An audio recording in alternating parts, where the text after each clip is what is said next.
Fi Sabilillah Online TV. Competence brings confidence.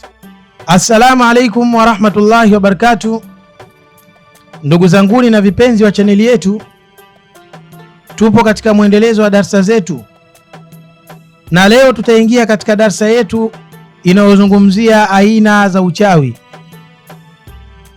na moja kwa moja tutaangalia uchawi unaoitwa asihru tafriq, uchawi wa kuwagombanisha watu ama kuwatenganisha watu, aidha mtu na mpenzi wake, mtu na mume wake, ama mtu na mshirika mwenzake katika biashara.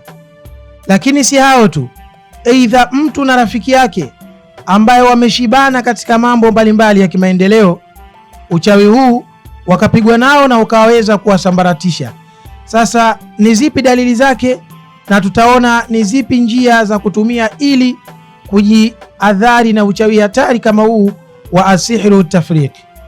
Nikukumbushe ndugu yangu, usiache kusubscribe chaneli yetu, kulike na kucomment ili tuweze kukuandalia kitu kilichokuwa bora. Competence brings confidence.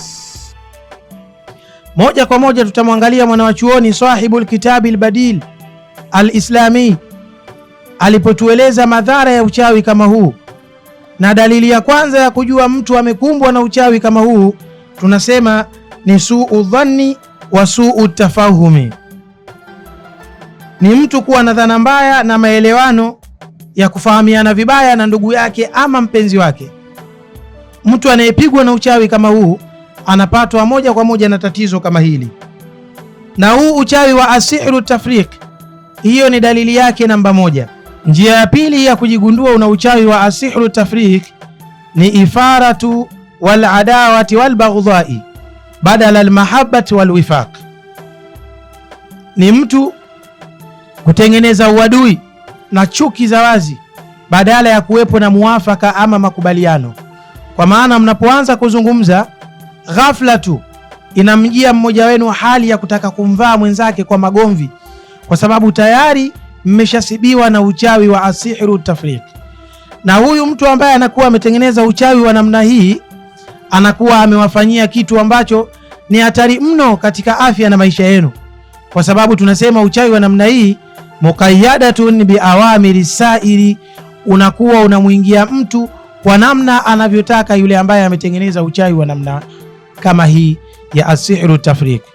Ndugu zangu, huu ni uchawi hatari sana katika afya na maisha yetu.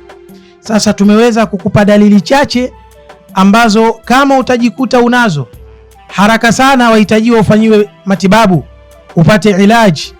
Na sisi Fi Sabilillah tumekuandalia utaratibu bora wa kuweza kujinasua na tatizo kama hili la asihru tafriq. Ndio maana katika peji yetu hii ukitazama katika darasa zetu yanapita mawasiliano ambayo ikiwa upo katika hali kama hii, tutafute haraka ili tuweze kukusaidia na kukutibu moja kwa moja kuweza kuondoa mashakili kama haya. Kama tunavyosema, alwiqati khairu min alilaj, kinga ni bora kuliko tiba. Kwa hiyo tutafute tuweze kukusaidia. Fika katika vituo vyetu vilivyokuwepo Dar es Salaam hapa Tandale Chama, na tutakusaidia bihurmatillahi subhanahu wa ta'ala. Karibu sana na insha Allah tuweze kukusaidia. Competence brings confidence.